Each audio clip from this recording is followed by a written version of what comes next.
গরুর দুধ সাধারণত চুলাতেই জাল দেওয়া হয়, এখানে স্বাদটা অনেক বেশি হয়। এখন দেখা যাচ্ছে যে পাতিলে আমরা এখানে জাল দিচ্ছি, নাড়ানো হচ্ছে চামচ দিয়ে, নাড়িয়ে নাড়িয়ে একটু সময় নিয়ে জাল দিলে স্বাদ বাড়ে। পাশাপাশি হাঁসগুলি ছেড়ে দেওয়া হয়েছে, হাঁসগুলি কিন্তু হাঁটাহাঁটি করতেছে। পাশেই হাঁসের পানির ব্যবস্থা করা আছে, এই পানিতে হাঁস কিন্তু মাঝে মাঝে গোসল করে। কিছুটা কাদা হয়েছিল, পরে আমরা পানির সেই পাত্রটি ওখানে রেখে দিয়েছি, বড় পাত্রটি। এখানে দেখতে পাচ্ছেন যে গেটের কাছে যে মুরগিটি, সেই মুরগিটি কিন্তু বের হওয়ার চেষ্টা করতেছে। গ্রামে এরকম মুরগি কিন্তু ছেড়েই পালা হয়, বিশেষ করে দেশি মুরগি কিন্তু খোলামেলা পরিবেশেই বেশ ভালো বড় হয়। তাছাড়াও দেখা যায় বিভিন্ন গাছের ডাল থাকে, সেই ডালগুলি থেকে নানা ধরনের খড়ি তৈরি করা হয়, যেটা পরবর্তীতে চুলায় জ্বালানি হিসেবে ব্যবহার হয়। ফলে কিন্তু দেখা যাচ্ছে যে গ্যাসের উপর কিংবা বিদ্যুতের উপর চাপটা কম পড়ে এবং এটা একটা স্বাভাবিক কাজের মধ্যেই পড়ে। সবাই কিন্তু প্রতিদিনই কিছু না কিছু এই খড়ির পেছনে সময় দেয় এবং এগুলি ন্যাচারালি কিন্তু বাইরে শুকাতে থাকে। শুকাতে এক সময় এটা ভালো জ্বালানি হিসেবেই তৈরি হয়। আবার দেখতে পাচ্ছেন এখানে আরেকটি মুরগি, সে নিজে নিজে কিন্তু খাবার খাচ্ছে। দেখা যাচ্ছে যে ঘুরে ঘুরে খাবার খেলে যেটা হয় যে তাকে আলাদা যে মুরগির ফিড বা যে খাদ্যটা দেওয়া দরকার সেটা কিন্তু খুব কম লাগে। আর হাঁসদের একটা বিশেষ বৈশিষ্ট্য হলো যে তারা দল বেঁধে চলাচল করে, যখন যেদিকে যায় তারা তখন সেই দিক দিয়ে একসাথেই যায়। একটা হাঁস সবার আগে যায় এবং তার পিছে পিছে অন্য হাঁস ফলো করে। এখানে 6টি হাঁসের মধ্যে একটি হাঁস পুরুষ হাঁস এবং অন্যগুলো হচ্ছে স্ত্রী হাঁস। আপনারা আলাদা রং দেখেই বুঝতে পারছেন যে পুরুষ হাঁসটির রং একটু অন্যরকম, দেখতেও একটু অন্যরকম। পাশে একটা মুরগি আছে। এখানে যে খাঁচাগুলি দেখতে পাচ্ছেন, এই খাঁচাগুলি কিন্তু আপনার মুরগি রাখার জন্য, মুরগি যখন বাচ্চা সহ এখানে রাখা হবে তখন এই খাঁচার ভিতর কিছুদিন রাখতে হয়। ট্রেতে আপনার ময়লাগুলি পড়ে যায় এবং এটা হচ্ছে পানি দেওয়ার যে পাত্র, এখানে মুরগির বাচ্চারা পানি খাবে। এটা পানি খেলে হয় যেটা হয় যে ধীরে ধীরে পানি খেতে পারে। আর এই খাঁচাটা দিয়ে অনেক সময় মুরগি বাচ্চা সহ ঢেকে রাখতে হয়, কারণ ছোটো বাচ্চা চিল বা অন্যান্য পাখি নিয়ে যেতে পারে ছো মেরে, সেজন্য এটাতে ঢেকে রাখলে নিচে বাচ্চাগুলি নিরাপদ থাকে। তো বাঁশের তৈরি অত্যন্ত দরকারি এবং উপকারী একটা ঝুড়ি, এটা প্রায় ব্যবহার করা হয় এবং এটা অ্যাভেলেবল, টোটালি অ্যাভেলেবল। এখন আমরা এই বারান্দায় দেখতে পাচ্ছি যে বেশ কিছু সবজি দেখতে পাচ্ছেন, পেঁপেগুলি গাছেরই ছিল, এখানে তুলে আনা হয়েছে। এই সবজিগুলি কিন্তু তাজা সবজি, কারণ বাগান থেকেই এটা সরাসরি তোলা, কোনো ধরনের ফরমালিন দেওয়া নেই।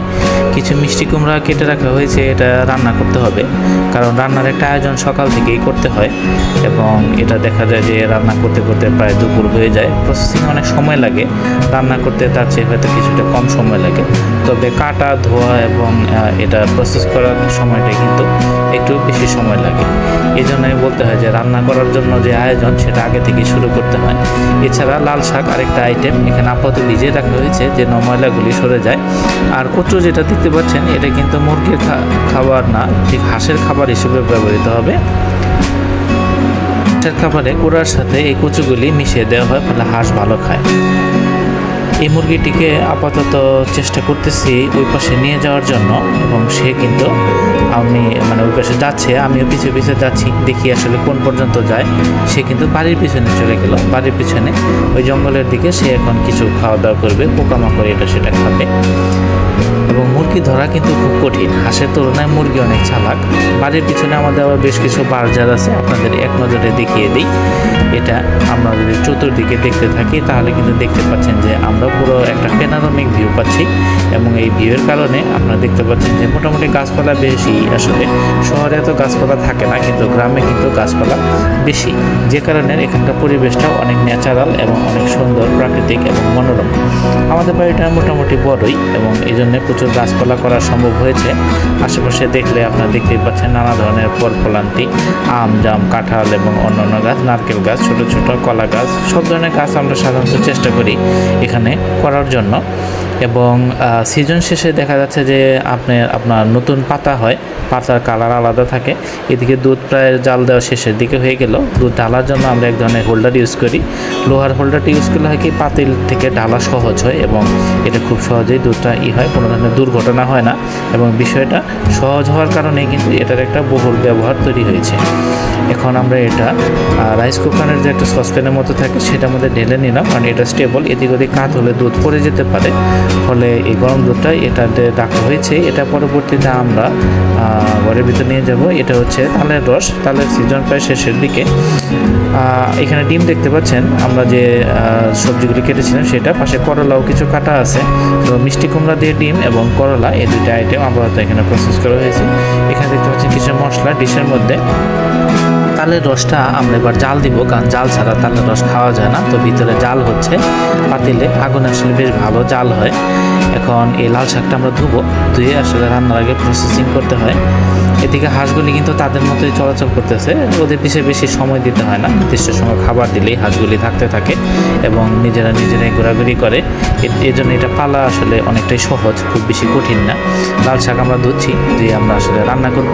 রান্নার জন্য এটা হচ্ছে পরবর্তী একটা স্টেপ, কাটার পরে ধোয়া হয়। এদিকে ক্ষেত থেকে আমাদের ঢেঁড়স আনা হয়েছে, যেহেতু সরাসরি তোলা, এখানে পরিষ্কার করা হয়নি, দেখতে একটু এলোমেলো লাগছে, কিছুটা ময়লা আছে। ধুয়ে কাটলে এটা আবার পরবর্তীতে সুন্দর দেখা যাবে। এগুলো হচ্ছে মরিচ। এই মরিচ কিন্তু বাজারে খুব বেশি দেখা যায় না। এটা হচ্ছে বোম্বাই মরিচ, অত্যন্ত ঝাল এবং অত্যন্ত সুস্বাদু, আলাদা একটা সেন্ট আছে। আমরা মরিচ গাছ থেকে এটা সরাসরি তুলে নিয়ে এসি। একটা মরিচ আবার পাকা মরিচটা পরবর্তীতে চারা উৎপাদনের কাজে ব্যবহার হবে। এটা বীজটা যদি মাটিতে বুনি তাহলে চারা হবে। হাঁসেরা খাবার খাচ্ছে কিন্তু বেশ সুন্দর করে, মানে সবাই একসাথেই খাচ্ছে, খুব দ্রুত খায়। খাওয়া শেষ হলে দেখা যায় যে হাঁসেরা হেঁটে হেঁটে আবার চলে যায় এবং একসাথেই খায়, পাশে আবার পানিও খাচ্ছে এবং খাওয়া শেষ হলে চলে যাচ্ছে। আবার যখন খাওয়ার সময় হবে তখন তারা কিন্তু আবার আসে। এই যে আপনারা দেখতে পাচ্ছেন একে একে হাঁসগুলি চলে যাচ্ছে, কারণ খাবারটা শেষ। এদিকে আবার পাশাপাশি রান্নাও হচ্ছে। এখানে যে গরম তেল দেওয়া হয়েছে, সাধারণত সরিষার তেল দিলে এ ধরনের ফেনা ওঠে।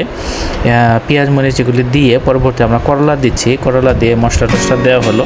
করলাটা ভাজি করা হবে। করলা কিন্তু স্বাস্থ্যের জন্য অত্যন্ত ভালো এবং এই ভাজি করলা খেতে অত্যন্ত সুস্বাদু, শরীরের জন্য অত্যন্ত উপকারী এবং এটা রান্নার জন্য বেশ নাড়াচাড়া করতে হয়, কারণ অনেক সময় দেখা যায় লোহার কড়াই আটকে যেতে পারে। আশেপাশে প্রাকৃতিক পরিবেশ ভালোই, কড়া রোদ, দুপুরবেলা বাইরে রান্না হচ্ছে। এটা রান্নাঘরের ভিতরে একটু ছায়া আছে, আর তাছাড়া গাছের ছায়ার কারণে দেখা যাচ্ছে যে পরিবেশটা ভালোই, মোটামুটি মনোরম। এ ধরনের ন্যাচারাল পরিবেশে রান্না এবং থাকলে আসলে মনটাও ভালো থাকে। শহরের কোলাহল এবং যানজট মুক্ত আবহাওয়া থেকে প্রাকৃতিক পরিবেশ বেশ খোলামেলা। করলা ভাজি প্রায় শেষের দিকে, আমরা আবার আগে রান্নায় ফেরত আসলাম। চুলায় দেখতে পাচ্ছেন যে গনগনে আগুনে যখন জাল দেওয়া হয় তখন জালটা কিন্তু বেশ কড়া জাল হয় এবং খেতেও সুস্বাদু। এটা রান্নার স্বাদটা কিন্তু অন্যরকম। এখন করলাটা আমরা বাটিতে নিয়ে নিচ্ছি, এটা পরবর্তীতে পরিবেশন করা হবে। পরে রান্নার জন্য তেল ঢালা হচ্ছে। তেলটা কিন্তু আস্তে আস্তে, এই যে দেখুন, পেঁয়াজ দেওয়া হলো এবং ফেনা উঠতেছে। রান্নার আগে ভালো করে ভেজে নিলে আসলে পেঁয়াজটা একটু ভাজা ভাজা হয় এবং খাওয়ার টেস্টটাও একটু অন্যরকম হয়। কিছুক্ষণ আমরা এটা ভেজে নিব। ভেজে নেওয়ার পর এখন এটা মোটামুটি একটা লেভেলে এটা মিক্সড হয়ে গেছে।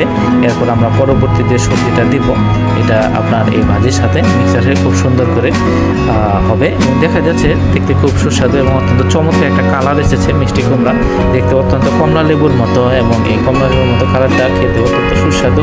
যেহেতু এখানকার সবজি এবং অন্যান্য খাবার দাবার মোটামুটি ফ্রেশ পাওয়া যায়, এই জন্য খাবারও খুব মানসম্মত। হাঁসেরা কিন্তু তাদের মধ্যে ঘোরাঘুরি করছে, ফাঁকে ফাঁকে আমরা একটু এদিক সেদিক দেখে আসতেছি। এখন ঢাকনা দেওয়া হলো, কারণ হচ্ছে যে এটা ভালো করে সিদ্ধ হতে হবে। এখানে ঢাকনা দিলে খুব তাড়াতাড়ি সিদ্ধ হয়। এমনিতেও কুমড়া ভাজি করতে একটু সময় লাগে, কারণ সবজিটা কিছুটা থাকে, শক্ত থাকে, ফলে একটু সময় নিয়ে করতে হয়। তো জাল হচ্ছে, মাটির চুলায় জাল দিতে বেশ ভালোই হয়, সুবিধা হয়, কারণ হচ্ছে যে খড়িতে আসলে অনেক দীর্ঘ সময় জাল হয়ে যায়। সাথে আমরা কিছু ডিম দিয়ে দিলাম। ডিমটা সিদ্ধ করা হয়েছিল আগেই এবং এই কুমড়ার তরকারির সাথে ডিমটা পরে আমরা বাটিতে আলাদা করে নিলাম, কারণ হচ্ছে এরপরে সেই কড়াইয়ে আবার আমরা শাক ভাজি করব। এখন দেখা যাচ্ছে যে শাকগুলি আমরা প্রথমে দিচ্ছি এবং এটা ভাপ দিয়ে নেওয়া হচ্ছে যাতে একটু অল্প পরিমাণে হয়। এদিকে রাইস কুকারে কিন্তু ভাত রান্না হয়ে গেছে, চমৎকার ভাত হয়েছে। এটা অন্য আরেক জায়গায় ইলেকট্রিক কানেকশন দেওয়া হয়েছে। এই ফাঁকে আমরা একটু ছাদে গিয়ে ঘুরে আসি। ছাদে প্রচণ্ড রোদ, দেখা যাচ্ছে যে এই রোদের সময় আসলে কাপড় শুকানো অনেক সহজ। ফলে প্রতিদিন যেহেতু রোদ ঠিক মতো ওঠে না, বেশ কয়েকদিন বৃষ্টি গেল, তো আজকে কাপড়গুলি জমে গেছে, এগুলি রোদে শুকা দেওয়া হয়েছে। তো এখানে শুকোচ্ছে, ওদিকে আবার রান্নাও চলতেছে।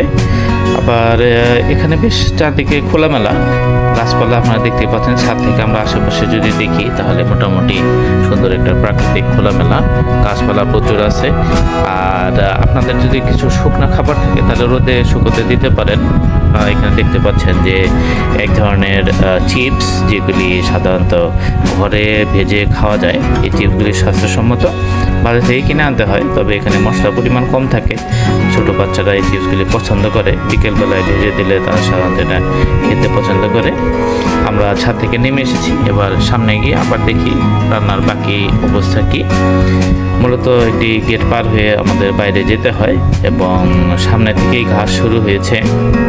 গ্রামীণ পরিবেশ এরকমই, শহরের মতো অবশ্য অনেকটা ঝকঝকে রাখা সম্ভব হয় না নানা কারণে। গরমের কারণে হাঁসগুলি কিন্তু পানিতে খেলা করছে, আপনারা দেখতে পাচ্ছেন, এবং তাদের এই পানিটা থাকলে তারা অনেক খুশি হয় এবং তারা এখানে খেলাধুলা করে সময় কাটায়, পানিতে ভাসতে অনেক পছন্দ করে। তো হাঁস থাকলে আসলে পানিটা একটা অপরিহার্য অংশ, এটা দিতে পারলে ভালো, অনেক সময় না দিয়েও হয়, তবে থাকলে আসলে না থাকার চেয়ে ভালো। পানিটা হাঁসের জন্য মোটামুটি দরকারি। কিছু কিছু চাইনিজ হাঁস আছে যারা পানিতে নামে না, তবে দেশি হাঁসগুলি কিন্তু পানিতে সবসময় নামে এবং পানিতে তারা অনেক পছন্দ করে। এটা আগে থেকেই হয়ে আসছে। পুকুর হলে আরও ভালো হতো, যেহেতু সবসময় পুকুরের ব্যবস্থা করা যায় না, এই জন্য ছোটো আকারে পানি দেওয়া হয়। লাল শাক আপনারা দেখতে পাচ্ছেন, এর মধ্যেই কিন্তু ছোট হয়ে গেছে তাপের কারণে। আগে কিন্তু পুরো কড়াই ভর্তি ছিল, আমরা ছাদে যাওয়ার আগে দেখেছিলাম। এখন সেটা সুন্দর পেঁয়াজ মরিচে ভেজে নেওয়া হচ্ছে, রান্না প্রায় শেষ পর্যায়ে। এবং এটা আমাদের পরবর্তী আইটেম হিসেবে এটা আবার ডাইনিংয়ে চলে যাবে। এবং আগুন দেখুন, আমরা লাকড়ি হিসেবে বড়ইয়ের ডাল ইউজ করেছি। বড়ইয়ের ডাল ইউজ করা কিছুটা ঝুঁকিপূর্ণ, তবে এই খড়ি কিন্তু জলে আবার বেশ ভালো, খড়ি হিসেবে চমৎকার, তবে কাটা থাকার কারণে সমস্যা হয়। বাটিতে বেশ ভালোই লাগছে, লাল শাক কিছু কিছু ভাব বেরোচ্ছে। আর বাগানে এখন দেখুন পেঁপে বেশ ভালোই ধরেছে। মরিচও আছে, এই মরিচটা হচ্ছে আপনার নাগা মরিচ, প্রচণ্ড ঝাল, কিন্তু ক্যামোফ্লেজের মতো, কাছ থেকে বোঝা যায় না। পেঁপে যেরকম বোঝা যায়, নাগা মরিচ বোঝাটা কঠিন। তো বিভিন্ন গাছে বিভিন্ন ধরনের পেঁপেই ধরেছে, পেঁপেগুলি এবং একসাথে প্রচুর ধরে, এখানে দেখতে অনেক চমৎকার। আর সর্বশেষ আমরা এখানে কচু শাক দিচ্ছি। কচু শাকটা মূলত হাঁসের জন্য, হাঁসের যে আমরা খাবার দিই কুড়া, সেই কুড়ার সাথে আমরা যদি কচু মিশিয়ে দিই তাহলে হাঁসেরা খুব ভালো খায় এবং তাদের পছন্দের একটা খাবার। এবং মূল খাবার সাথে এরকম কচু মিশিয়ে দিলে ওদের গ্রোথটাও বেশ ভালো হয়। আর পিছিয়ে পিছিয়ে হাঁটতে আসলে ভালোই লাগে, কারণ ওরা দল বেঁধে যায়, এটা সুন্দর একটা দৃশ্য। একে একে সবাই যাচ্ছে, এই যে একটা পুরুষ হাঁস আর বাকিগুলি স্ত্রী হাঁস অন্যদিকে চলে গেল। বাগানের পথে হেঁটে যাচ্ছি, আসলে সবুজ পথে হেঁটে যাওয়ার মজা আলাদা, মনটা ভালো থাকে। যদিও দুপুরবেলা, তারপরেও কিছু কিছু গাছের ছায়া থাকায় হেঁটে যাওয়াটা বেশ আরামদায়ক। আমাদের বাড়ির সামনে রাস্তা, যেহেতু এটা পৌরসভার ভিতরেই, রাস্তাটা পাকা এবং চমৎকার। আর সামনে বেড়া দেওয়া হয়েছে, কারণ হচ্ছে ছোটো গাছ অনেক সময় দেখা যায় যে বেড়া না থাকলে ছোটো গাছ রাখার সমস্যা, কারণ হচ্ছে ছাগল এসে বাগানের ভিতর গাছগুলি খেয়ে ফেলে। আপনারা সামনে রাস্তাটা দেখলেন, এখন আমরা অন্যদিকে যাই। এই পাশেও আরেকটা বেড়া আছে এবং এখান দিয়ে আপনারা যদি সামনে দেখেন তাহলে রাস্তার ওই পাশে দেখতে পারবেন যে আরও খোলা বিল, গাছপালার আড়ালে বিল দেখা যাচ্ছে। আমি এবার সেই বিলের অংশটা আপনাদের দেখাবো। এই কারণেই আসলে গ্রামে থাকাটা অনেকে ফেভার করে, কারণ হচ্ছে প্রাকৃতিক পরিবেশ এবং খোলামেলা, চমৎকার বিল, ধুধু প্রান্তর এবং এত খালি জায়গা আসলে গ্রাম ছাড়া শহরে দেখা যায় না। সঙ্গে থাকার জন্য অসংখ্য ধন্যবাদ সবাইকে। ইনশাল্লাহ পরবর্তী ভিডিও দেখার জন্য আমন্ত্রণ রইল। সবাই ভালো থাকবেন, সুস্থ থাকবেন। আল্লাহ হাফেজ। আসসালামু আলাইকুম ওয়া রাহমাতুল্লাহি ওয়া বারাকাতুহু।